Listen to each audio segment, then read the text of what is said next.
have been blessed to be a part of an organization that's gone from 110 people to, right now we're running at 400 and, I think it's 425.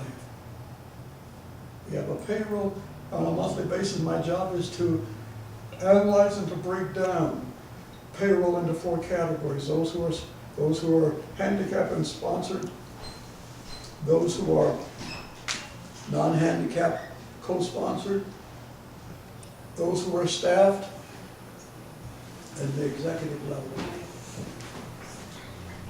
Our June budget for 1 month was over $700,000. This one will be in the range of close to $600,000. We had 3 pay periods in the month of June. And that's what it comes from, that larger change. But normally we will range anywhere from $500,000 to $585,000. And that's a part of my responsibility. I look at all the top applications that come through, sign off on. I am also responsible for a Samaritan Fund that is a discretionary fund of the President's. I have discretionary rights. If it's somebody, normally once a year they'll help somebody, but to try not to double. But if somebody's fighting cancer or somebody's out of medicine for diabetes, I have, diabetes runs into my family. I've lost a sister, a brother, and my wife. That was a part of the reason for their deaths. My wife's stomach quit functioning. She'd had cancer, but they did 6 CAT scans in 4 weeks period of time, because they kept telling me that it's spreading rapidly, Mr. Bluford, we got to check it, we got to find. So I said, you do the test, but there is no cancer there. You will find nothing. And all 6 tests they took, they found nothing as to cancer. But the cancer treatments had done their damage and messed up her stomach. And her stomach was not functioning. When your stomach stops functioning, I have enough medical background to know that you don't have a chance. And so that's what took my life. My doctor, Dr. Murphy, when he was here in town, he would often say to me, Bluford, you have too much medical knowledge. And I said, better to help you with. Because one of the medicines that I was on, he gave orders for it to continue. But the nurses did not continue it. And after 7 weeks being out of the hospital, I kept going back. I said, you're not doing something right. I'm not on the medicine that you prescribe, one of the medicines you prescribe. He said, well, we ask you every month. I said, I told you every month that I'm not on it. Do you check your records? And he said, are you questioning me? I said, it's my right. And he said, is this for your benefit? I said, no. You're a black man, I'm a black man. We're 2 black men talking together in a room by ourselves. I said, if this is happening to me, how many others is it happening to? And if it's happening to whites, you got a major responsibility to be thinking about. I went back and checked his file.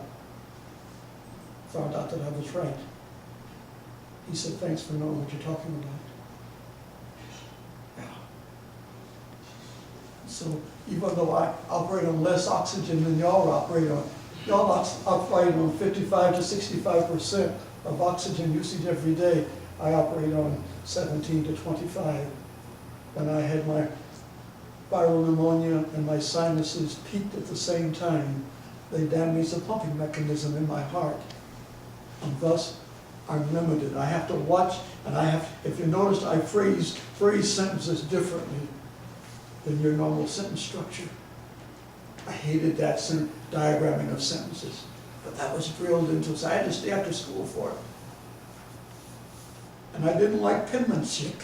You make up these little, I don't know what y'all still have to do, make these little lines and mean nothing, up and down, and circle, circle, circle, circle. I had to stay and write those 100 times. But I write better than most people today, for men, especially for men. Do you have any questions of me? Thank you very much for doing this interview with us. I trust I answered all the questions. God bless you. You ladies are privileged because you are number one as far as the white man is concerned. But don't forget your blackness. Don't forget your blackness. I've known couples, mixed white man, black woman, and the word nigger has come up in their conversations to one another. And though we, as black men and young youth, we use the term black all the time against ourselves, I cringe every time I hear it. Because we're no better than them. When you lower the standard of any level, you create chaos. So the principle that all of us need to be looking for is raising the bar. I trust you so much. I know I've had strange things happen when I've prayed. I've seen men had cancer,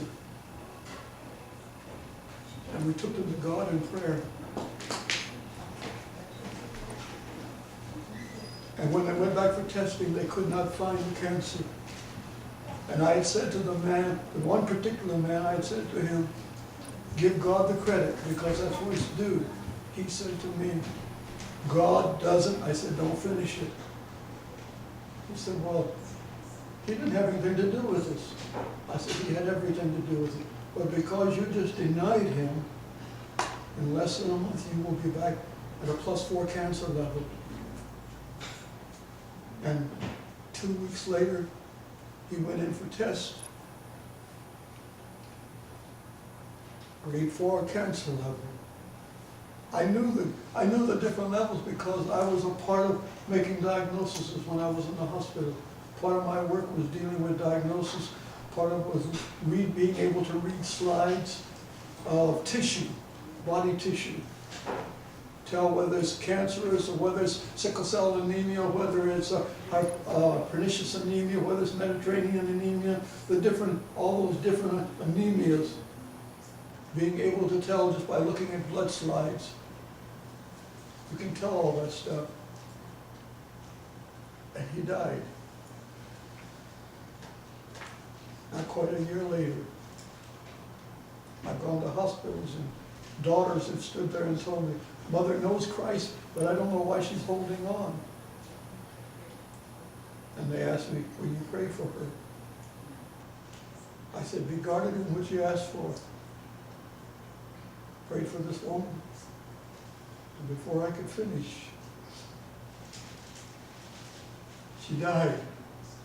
It has scared me in praying for people, even though I still do it. It scares me every time, especially if they're asking for something specific.